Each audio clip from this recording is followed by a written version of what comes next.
शहर में रहने वाली निहारिका की शादी गांव के राम से हो जाती है। निहारिका को ज्यादा किसी चीज का शौक नहीं होता, जिस वजह से वो ससुराल में खुशी से रह रही होती है। लेकिन गोलगप्पों का प्यार सबको बहुत परेशान करता है। देखो जी, हमारी शादी को ना 1 हफ्ता हो गया और मुझे गोलगप्पे खाए हुए पूरे 7 दिन बीत गए। इतने लंबे समय तक अपने गोलगप्पों के बिना मैं आज तक नहीं रही। ओहो, आई बड़ी गोलगप्पे खाने वाली। हुक्म तो ऐसे चला रही है जैसे तेरे पापा ने हमें यहाँ कोई दुकान खोल कर दी हो। बेटी तो दी है ना, अब उसे थोड़े गोलगप्पे तो आप भी खिला सकते हैं ना। अरे देखो तो जरा, नास पीटे गोलगप्पों के पीछे कैसे कैंची की जैसी जुबान चल रही है इसकी। देखिए मम्मी जी, आप भले मुझे कुछ भी बोलिए, लेकिन अपने गोलगप्पों के लिए मैं कुछ नहीं सुन सकती। हाँ, अरे मैं तुम्हें गोलगप्पे खिला दूंगा, थोड़ा सब्र तो करो। पिछले 7 दिनों से सब्र ही तो कर रही हो ना। अरे गोलगप्पे ही तो है, इतना बेचैन क्यों हो रही हो? आ जाएंगे।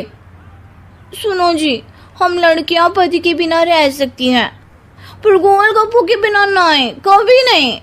वो मेरा पहला और आखिरी प्यार है। निहारिका की बात सुनकर उसकी सास और पति सिर पकड़कर बैठ जाते हैं। जिसके बाद राम गोलगप्पों का इंतजाम करने घर से बाहर चला जाता है। कुछ देर बाद वो गोलगप्पे लेकर घर वापस आता है, जिन्हें देखकर निहारिका सारे काम छोड़कर खुशी से भागते हुए राम के पास आती है। तुम आ गए? इतनी देर क्यों लगाई? पता है ना मैंने तुम्हें कितना मिस किया। अरे थोड़ी देर पहले ही तो घर से गया था।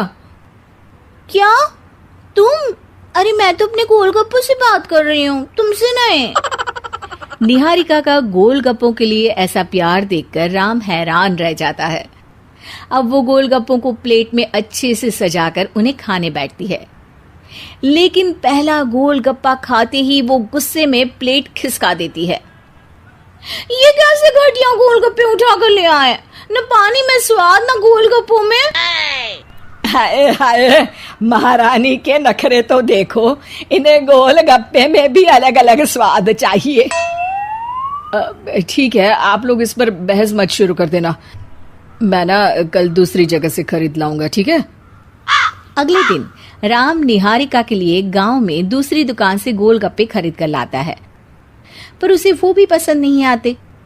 जिसके बाद बहुत दिनों तक यही सिलसिला चलता रहता है, जिसमें राम अपनी पत्नी के लिए दूसरे गांव तक जाकर वहां से भी गोलगप्पे खरीद कर लाता है, पर निहारिका को कहीं के कोई भी गोलगप्पे पसंद ही नहीं आते। तुमको तो अच्छे गोलगप्पे की पहचान करना आता ही नहीं है। तुमको गोलगप्पे का प्यार पता ही नहीं है, तुमसे कुछ होता ही नहीं है। अरे तुमसे बहुत होता है तो तुम खुद कर लो ना। सास की बात पर निहारिका बैग पैक करके घर से जाने लगती है, जिस पर राम उसे रोकते हुए कहता है, अरे इतनी सी बात पर कोई घर छोड़कर जाता है क्या? मैं कल शहर जाकर तुम्हारी पसंद के गोलगप्पे ले आऊंगा, ठीक है? आपको कहीं जाने की जरूरत नहीं है, मैं ही शहर चली जाती हूँ और घर छोड़कर नहीं जा रही, गोलगप्पे खाने जा रही हूँ।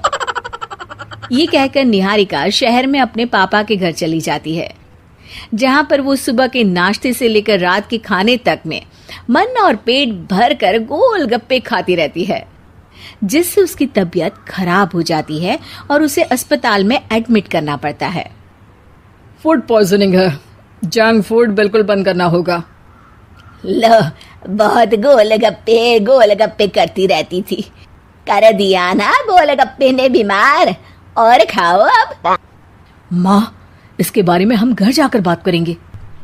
कुछ दिनों में निहारिका ठीक होकर अपने ससुराल वापस आ जाती है, जिस पर एक बार फिर सास बहू की नोकझोंक शुरू हो जाती है। अब थोड़े दिन अपने प्यार से दूर रहना, नहीं तो इस बार सीधा भगवान के घर पहुंच जाओगी। इस बार सास की बात का कोई जवाब दिए बिना निहारिका अपने कमरे में चली जाती है। बीमार होने की वजह से निहारिका गोलगप्पे तो खा नहीं पाती, लेकिन अभी भी उसके मन में हर वक्त उन्हीं के ख्याल चलते रहते हैं। हाय मेरे प्यारे गोलगप्पे, इस कल मुझे फूड पॉइजनिंग ने मुझे मेरे प्यार से दूर कर दिया। मेरे गोलगप्पों, मुझे तुम्हारी बहुत याद आ रही है।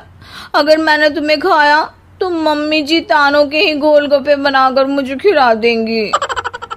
एक दिन निहारिका अपने चेकअप के लिए डॉक्टर के पास गई, जिसकी घर से निकलते ही राम रसोई में जाकर कुछ करने लगता है। शाम को निहारिका के घर वापस आते ही उसकी सास कहती है, शक्ल से तो लग रहा है कि डॉक्टर ने थोड़े और समय तक गोलगप्पे बंद कर दिए। अच्छा है, कम से कम अब हमें पूरा दिन गोलगप्पा पुराण तो नहीं सुनना पड़ेगा। सास की बातें सुनकर निहारिका चिढ़ते हुए अपने कमरे में जा रही होती है। तभी राम गोलगप्पों से भरी एक बड़ी प्लेट लेकर उसके सामने आ जाता है, जिन्हें देखकर निहारिका का चेहरा खिल उठता है। ये मैंने तुम्हारे लिए बनाया है। तुम्हें अपने पसंद की चीज खाने से कोई नहीं रोक रहा। जितना खाना है उतना खाओ, लेकिन उससे खाने की एक लिमिट होनी चाहिए। हाँ बहू, किसी भी चीज की अति हमेशा नुकसानदायक ही होती है। ठीक है, पर अभी मुंह में पानी आ रहा है। गोलगप्पे खाऊं प्लीज? अरे अकेले क्यों, सब साथ मिलकर खाएंगे ना।